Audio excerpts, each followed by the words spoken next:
What's going on, Matt? Nothing. I think I always need to clarify that this is water. Exactly. I don't know what's in there. This is coffee. This is water. 4.0. We don't have merch. 4.0 flask. I'm a big fan. Let's put the merch out anyway. Yeah. Exactly. Swag and merch. The only difference is one of them has a revenue stream. Yeah. So, all right. So I'm good. It's the day after Halloween. That's right.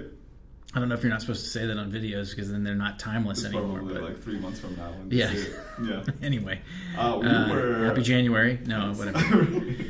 What were you again yesterday? I felt a little bad about this because I went back to Doc Brown from Back to the Future.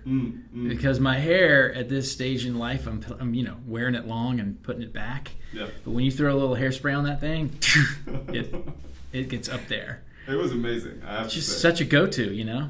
But I feel like I did it 2 years ago. I did it this year. I can't do it for at least another 4 or 5 years. So I'm taking requests and suggestions for next year. I think the natural evolution is Rick. Rick? Yeah. All right. Yeah. I'm in. I mean, I one of the things I learned last night is I have friends who are couples where the couple is comprised of one person who's into costumes and the other who isn't. And so Doc Brown's a popular costume for that couple. The person who's super into it does Doc Brown, and then they get their partner who doesn't want to do it. They just give them a vest and they're Marty McFly, and you're done. So I don't know. I'm thankful that Virginia's into costumes too, so I can go one or the other route.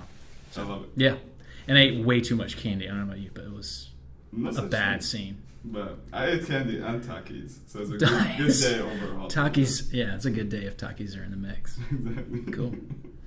Yeah, we're back. It's good to be back. It is good. Yeah.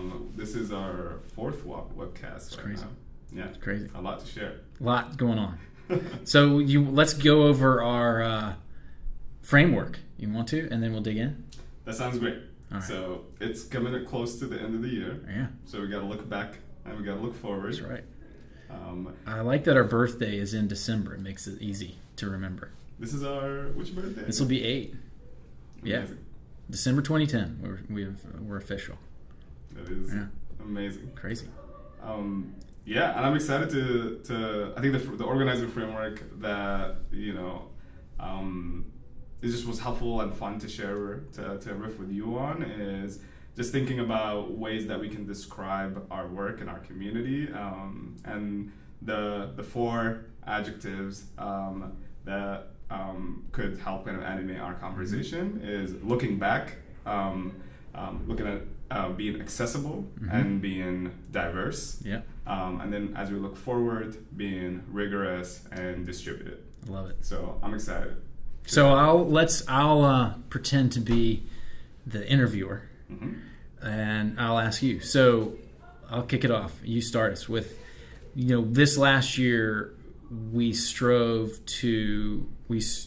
striving to and made a lot of progress towards becoming the most accessible fellowship, and I think in some ways the most accessible opportunity to get your idea going, to just start on making the world better for kids and families that you know. So yeah, what's your take on how we've become the most accessible fellowship in the country? Yeah. So for me, like that is something that we had to really like wear and adopt as our identity, of being accessible, just as a function of the stage of investment that we make here at 4.0. So looking back at this past year, what that translated to is making investments in 150 people total, 125 teams, which for me sets us up to be at an order of magnitude of investment that is aligned with being such an early stage. And I'm excited for that because I think there's just, when we look at the 500 applications that we ended up reviewing to select the 150 people that we are working with, there's just incredible genius and talent around the country of people who are embedded in their communities, who have experienced specific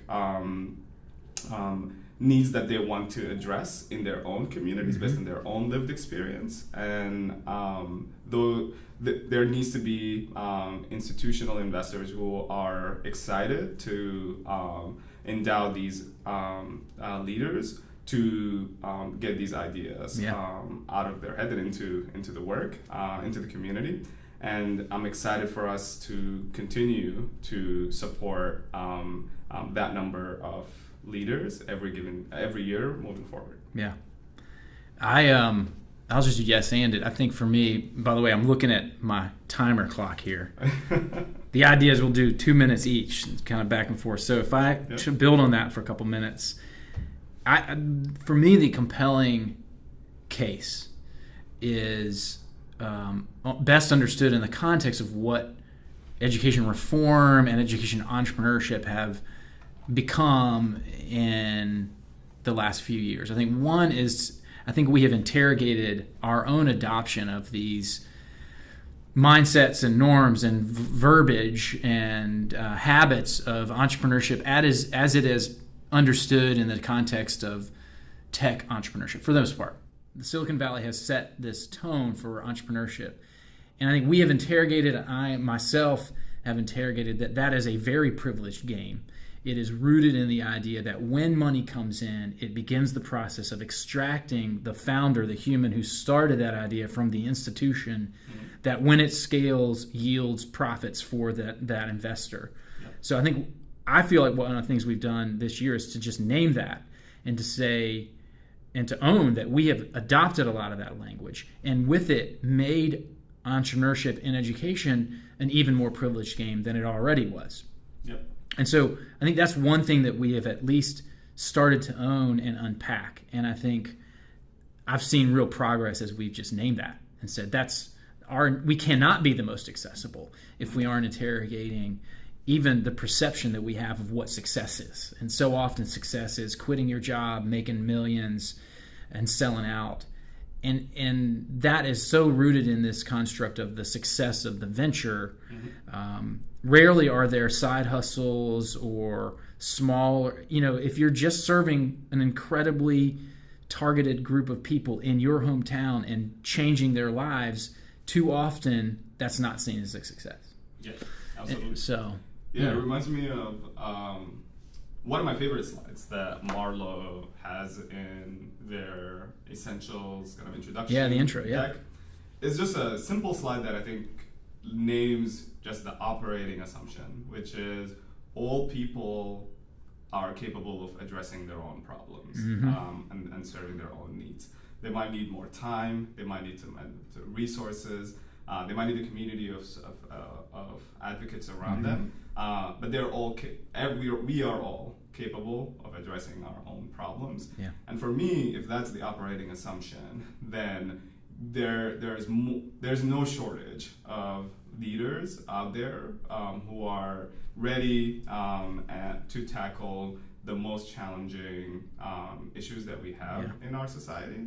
And it's on the investment community to pay attention and to meet those leaders where they are to be able to take these ideas forward. And that I think that speaks back into the nature of philanthropy and education too. Like, for the most part, if you ask funders, there's a sense of scarcity and rarity to that great idea. We use the term silver bullet based on this construct of the Lone Ranger and his silver bullets. There's all kind of problems with that, using that metaphor in the first place. But the idea, or even, Jeff Canada made this phrase famous, we're waiting for Superman, that we've made entrepreneurship and solving this big problem we all care about a superhero's game. And Marlowe pushes back on that and essentially said, no, everyone can do this. Right. It's we should own this as investors, is that we have not been where the everyone is. Mm-hmm. We have said, and this is just verbatim for many funders that I know, hey, when that is working, come back to me. Come back to me in 2 or 3 years, and we might help you. And the only thing that we do systematically as funders in the space is to scale things that work. A phrase that I hear again and again and again. And what we are interrogating in our own work, and I think we have been guilty of perpetuating that, and saying that the success stories are the folks that have quit their job, and those are the alums we talk about. And I've caught myself saying I don't want to brag about the folks who are going to become the next thing that scales. Sure, I want stuff that can scale, serve as many kids, but I think I'm trying to assess where am I furthering this mythology that only the few, and it translates to only the few who are privileged, who have access to capital, who can afford to quit their jobs and have connections to these big 6 and 7 figure checks.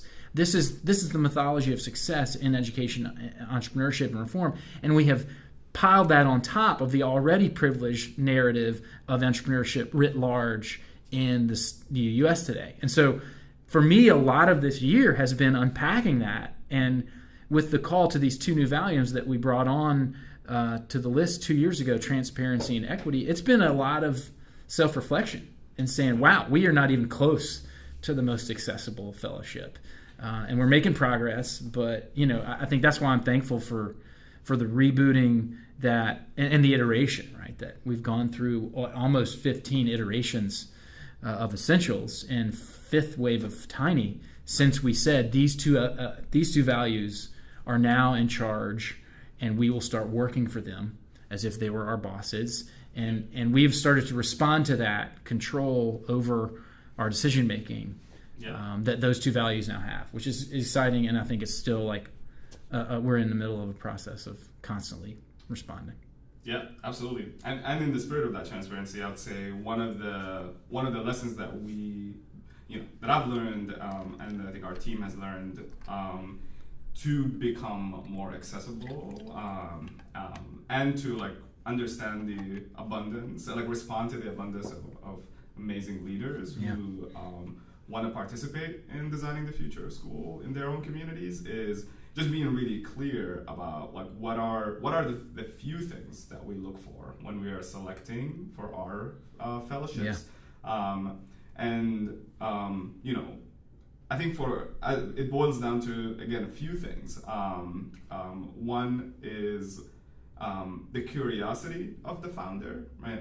Are they open to this process of learning in the community, with the community that they're working in, versus just a commitment to a single solution versus that they are trying to see materialize. So just this level of humility, openness, and curiosity is really important.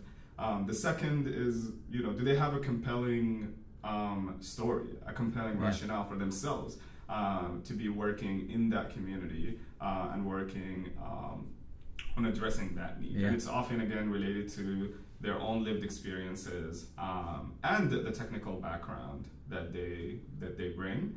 And I think the third is just the clarity of the idea. Is there an initial just proposal that is at a stage that is coachable, that allows us, something that kind of allows us as investors and as coaches to hold on and help you refine. And then the final is just stage alignment. So again, recognizing that we can't do everything, and we have a very specific discipline role to play. Is that that there is a specific stage of investment that we can be the most helpful partners in, and that's really that earlier stages when you're just at the idea stage, and if you're looking at Essentials, or have done some initial work in your community for Tiny, and in both situations having not quit your job yet, and still at that, still maintaining a source of income, which again allows us to explore that idea with you from a place of curiosity rather than venture growth. So that's a great transition to this second concept of the most diverse fellowship. So if we're wrapping up, this last year has been pursuing 2 goals. One, can we be the most accessible fellowship in the country for people who want to make education better for students and families. And I think that's a good assessment and a discussion of the very top level of that pursuit. And I think we made some huge progress there. So this idea of curiosity and not quitting your job leads to the second one, which is, can we become the most diverse community? And I think diversity cuts many ways, certainly across your social identity. And I'm proud of the statistics. These are just numbers, but 75% of the current fellows that are in our program self-identify as people of color, and 75% identify as non-male. And those are numbers that we've gotten to by asking for help. And you've done some amazing work in reconfiguring who does the work of 4.0. And it's more and more alums and not staff.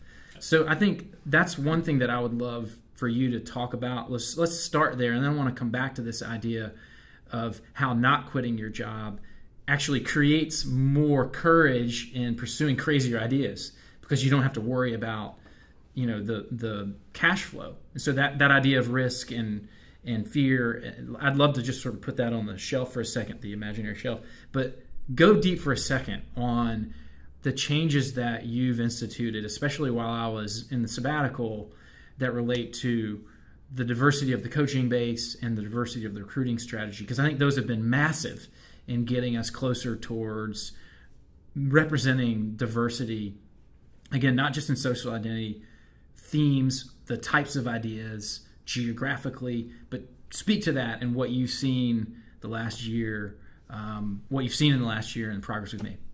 Yeah, absolutely. So we talked about the accessibility, increasing the number of investments that we make in fellows, and I think when it comes to the core work that we do, which is recruiting, selection, coaching, and evaluation, in the past it was just our small group of team of 10, who was doing that work, and I think our goal was to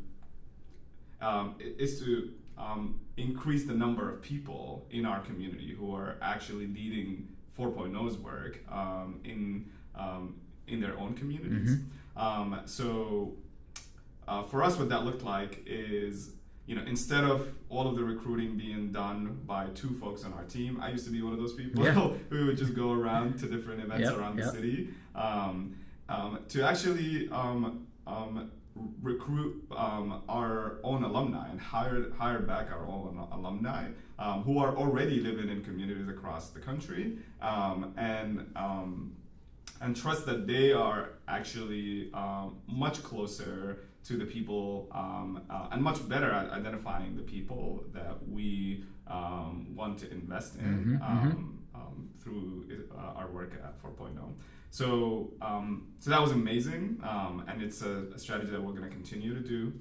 Similar. So right now, how many alums are coaching for us? Because I want to do the math on this. This is pretty cool. That's a great question. So right now we have 34 coaches who are alumni. 17 at Essentials and 17 at Time. So you just said we had 2 recruiters back in the day. We also just had 2 coaches. It was you and Austin a few waves ago. Yeah. So on the coaches total is how many? 34. So that's a 17x leverage on how, again, that's a 17 times more diverse group. It's 17 times more, accessible in the sense that geographically now we can leverage that. Social identity, theme. Now we can start matching to the fellows coming through with that much more diverse set of resources. Do the math on recruiting, because that's even bigger, right? Yeah, I mean our last recruiting cycle, which brought in over 500 applicants, we had, I believe, more than 40 alumni who, again, all across the country, and these are folks who either ran happy hours or application parties where you can come in and actually fill your application with an alum of the program, or people who were legitimately on the phone. Brianna set up this application hotline that you can call, and an alum will pick up and answer your questions as you're submitting the application. And again, in the past, those would have been full-time staff doing that work. And I think it is a much better design for our work to have our alumni who are, again, in the community, bringing the credibility of just being founders themselves, current founders, to be the ones who are sharing advice and coaching applicants to complete their application. So that's 20x. That's even a bigger leverage. So Yeah. So I think this idea of what does a more diverse 4.0 look like? Right. It's such an interesting topic. And you have to fight the wins, the funding wins are all about consolidating power in a proven model and then scaling that model to serve as many people as possible. There's merit in that. I don't want to discount the good thinking behind strategies that say, let's scale what works to as many kids as possible. Right. But what we found in our experience, and you just named two really powerful moments where organizationally we felt the limits of doing all of that internally. Right. And what I think is incredibly bold and visionary about what you did and really took this to a new level in that spring season when we hit our record number of apps and when we really pushed these two ideas of like asking alums for help and not just volunteering. You're paying these folks. Right. Yeah. So, total, we're looking at how much in roughly 5 to 6 staffers, right, that we would have hired that we didn't hire, and replace that with now 100 alumni that we are putting money in their pockets so that they can actually side hustle more effectively. Right. And the coaching's that much better because they're more recently involved. They just went through it. They're a better coach than you or me. Right. Because it's been years since you went through. Right. And but so that to me is like an element of diversity that we don't often talk about. Yep. Are there other elements of diversity that you think we're exploring, that you think we've made progress on, you think we're still falling behind on as far as what your vision of the last year has been? Yeah, I mean, I think the thing that excites me is, is just to continue to expand our nuanced definition of how we look at our diversity. Mm-hmm. So, we've talked about diversity based on social identity, and I think we constantly want to continue to be more nuanced on that, thinking about intersectionalities, and just continue to be accountable to increase that diversity, and to continue to make sure that once folks are in this community, that they feel like their voices are affirmed, and that they can continue to thrive in this community.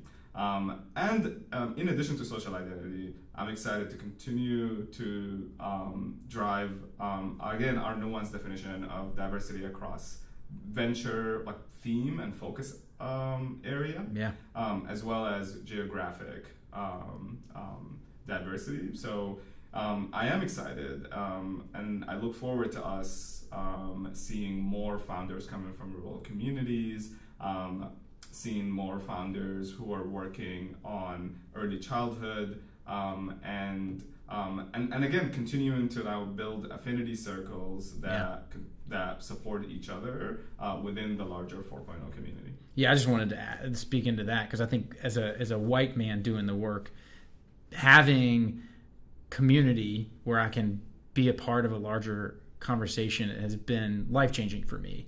Yeah. And I also there are many moments where I realize that we're in a situation where people of color are taking more of the weight of a particular conversation or work to become more diverse as a community.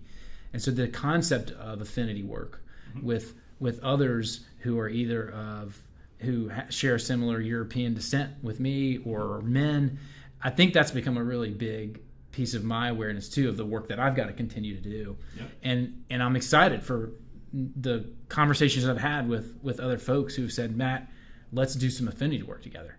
And that's our contribution. We have to find a way to constantly carry that. And I think that this is progress for us as a community that we're finding and just constantly iterating. And to me, I think what I find so interesting about it as we wrap this up, start to think about looking ahead is I'm still curious about how transparency and equity together, I'm just grateful. I don't remember how we got to those two, but I look back on that in 2017 when we said these are two values that we're adding to the list. I'm grateful for both because I don't think you can do equity work without really owning that transparency is part of that. So anyway, that to me is pretty cool. I think so we're wrapping up. We're making progress this last year towards becoming the most accessible. And I think what I've loved to hear, you've said this a couple of times, like for almost all of our fellows, we're the first investment they get. Yep. And I think that that's a huge thing to own and to take pride in, and to say, okay, maybe we are moving forward an investor. Mm-hmm. And I think for me internally, my internal dialogue is between Matt the entrepreneur and Matt the teacher. Mm-hmm. You don't have as much classroom time as I do. And so I think sometimes that can really hinder us because my inner teacher just assumes that we're just doing program. We're teaching people stuff. Right. And so I've really appreciated what you've brought to the table, not just as an engineer or even as someone who led our investments team for multiple years, but you've pushed us on that. And so let's switch to 2019. Yep. And talk about that concept, that what does it mean to you to be an investor? Right. And, there are two things that we'll dig into here. The most rigorous early stage investor, yep. And then the most distributed. Again, that's a little bit more about the community, but yep. And sort of the how. But high level thoughts on 4.0 moving forward, just wearing the clothes of an investor. Yeah, absolutely. And feeling good about being just that first investor. Yeah. Because I think, again, there's a constant pressure that pulls entrepreneurs to want to scale too quickly and get bigger and bigger and bigger. And there's a constant, it's often driven by investors who are saying, mm-hmm. If you're not growing, if you're not serving more, if you're not scaling, you're not. Then yeah. Then our investment will not follow. Yeah. And so I think for us, being really really clear that there is value in playing that first investor role, and equally importantly for us to just be really clear about what do we look for and what do we celebrate as success, mm-hmm. As that first investor, which I think excites me, and that's how I define what being a rigorous investor means. Yeah. is just, again, being transparent and clear with our with every founder we work with that this is a worthwhile stage of investment, and we have a clear guidelines for understanding what success looks like at that stage. Mm-hmm. So for me, at that early stage, the idea cannot be separated from the entrepreneur. Yeah, totally. So if we're investing in anything, we're investing in the person.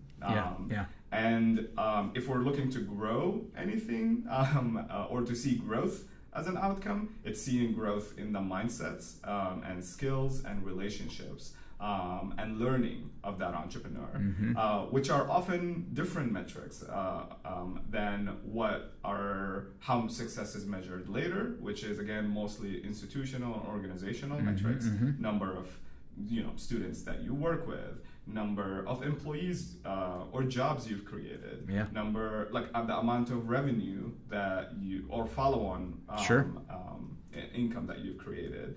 And for us, it's just, honestly, those metrics are irrelevant at that early stage of investment, and that's fun. Yeah. And it's important for us to just name that, at that early stage, the growth that we want to see is, again, in the mindsets, the skills, the relationships, and the learning that you get both from successes and failures. That's what I love about the way you're framing it is, there's this rigor, but it's not about it's the rigor of the learning. It's not the rigor of, yes, this particular test will lead to the thing that serves the most kids or changes the most lives. Because I think that's the way we tend to think about rigor in investing is, did you make the right investment? Right. And did you make a crap ton of money at the back end of that. Right. And that really has nothing to do with what's the priority here, right? Yeah. Which is, and that's not just on the personal side, it's the pilot. The test itself can be a learning exercise. So go a little deeper in the data that you feel like we're collecting that's unique to this stage, and how it's a mix of leader development and pilot learning and feedback. Absolutely. So if you look at the founder kind of at the center of any data that we collect, then the analogy for us of is actually the 360 leadership reflection. And just like in most organizations, there's often the 360 leadership survey where the employee does a self-evaluation, and then their direct reports share feedback with them, their peers share feedback with them, their managers share feedback with them, there are versions that like your family shares feedback with you. Yeah. That's the context that's the structure that we're thinking about for our work. But again, instead of it being a full performance year at an organization, we're looking at it in the context of the pop-up or the pilot that you're running. So, there is value in self-reflection when a founder, as the founder is going through the process of planning their pilot, executing their pilot, and then reflecting on the results. There's also value in the reflections between that the coach provides that has worked with that founder as they're planning their pilot and executing it. There's also value in the reflections from the cohort, peer fellows who have seen you as you're growing and as you're running your pilot. And most importantly, there's value in the reflection from the students and families and educators who participate and help you co-design the pilot that you're running. So, looking forward, like where we would like to continue to support our founders isn't just getting really, really good at capturing that information and those reflections, because they do, as you're doing that, like it helps really like synthesize like the value of this fellowship, which is again like your learnings and the growth in your mindsets and your skills and the relationships that you've created. So I'm excited over the next year to just continue to build up the survey systems that we're rolling out with the current wave of fellows that we're working with, and just providing more support to our founders, to our coaches, to be able to make sense of that information as they're running their pilots. So I want to connect this back to, I don't know how I've sort of become the interviewer here, but it's fun to sort of let you riff on this stuff. Yep. And so, but I'll try and yes and that a little bit. Yes, and if we go back to this idea of the diversity that you've brought, in this last year, 20x more diverse when it comes to our recruiting base, 17x more diverse when it comes to our coaching base. And what I think is super clever about how the two teams that you led, the fellowship teams leading up to the sabbatical, is that there was this sense that you've baked in now to the rigor, that you're able to leverage that diversity. It's this concept of 360 typically is like, well, the few people that are my peers and my boss and the people that I report to. That's usually how I think about 360. Right. But you've created this capacity now to leverage as the base grows wider. Right. We can deploy all of that diversity and the flatness and equity of that community to make the rigor of feedback that much richer, which I think is just a mind blower to me. And it really does challenge the traditional notion of expertise being held in a few folks' minds and giving a few folks the power of gateway control throughout the investment cycle. And that to me is a radical idea that we are, democratizing, at least within the construct of our community, what that rigor looks like. It's a function of the equity that we're starting to bring into who's doing the work and spreading that responsibility. Right. And so that brings us to this fourth and final idea, which is how can 4.0 as a community become more distributed, the most distributed. Right. And so, I'm looking at the clock. We've got like 6 minutes to get through this important topic. Yeah. If the defining framework, at least for now, of this last year has been, for me, the sabbatical, right, and how much organizationally we learned while you were interim. Yeah. To build on that, 2019 for me is a big deal. And so succession is the topic. It happens to start with an S, which I know you dig that alliteration stuff. But so I'm going to just lay out the details of succession. Yeah. So September 7, the board voted that we would build on the momentum of sabbatical, what had been a year and a half of board level discussion, and then a year of training, and then 6 months of really rigorous one-on-one with us, and 6 months of you running the day-to-day.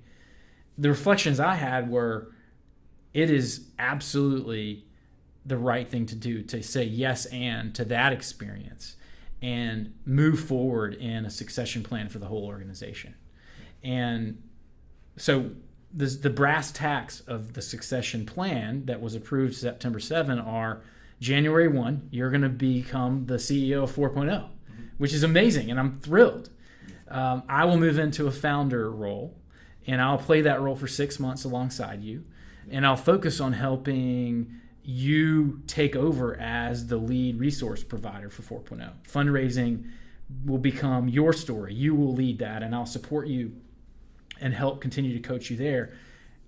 I'm done coaching you on running the business. Already the team has so gotten behind your vision, and I'm just thrilled for the rest of the community and the world just to see what that is. Two other really important pieces of the succession: Aaron Walker, the head of Camelback, and Caroline Hill, the head of 228 Accelerator, are also on the board. And so they'll have their first board meeting in January with you at the helm. And then July 1, I'll roll off of staff completely, and my salary will now be redistributed. And so that's another salary that we're taking off, like those 5 salaries that we took off of recruiting and coaching and letting go back into the math as a function of alums now owning more. That's intentional, and that's part of it. We're not replacing another salary. You're not backfilling. We are hiring a fundraising associate to start. Yeah. But that's a solid FTE worth of salary that we're going to take out of the math. Again, in this idea of redistributing. So the succession plan for me is like super exciting, and I want to congratulate you and say, the last 18 months and the next 6 to come have been, I'm going to guess that the next 6 will be as good as these last 18, but it's been an absolute pleasure to be able to work together and say, can we, the two of us, but collectively the team, can we say to this movement, to the industry, to the world, here's an example of what thoughtful succession looks like. And here's how it fits into the strategic story that we've just told. Succession is completely integrated to this story of becoming the most accessible opportunity and fellowship. For that to be the most diverse community it can become, for 4.0 to become that. Yep. For the rigor of that investment to be at the highest level.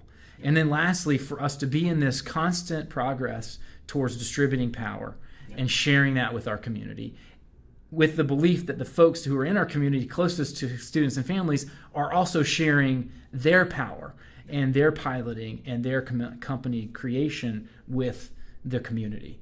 So that was long-winded. I'll pause, but I just want to make sure I say it. I can't wait, and I'm thrilled, and it's been a real joy to work with you on it. So I won't hand the mic to you because you have your own mic, but if I was handing the mic to you, what's your take on it?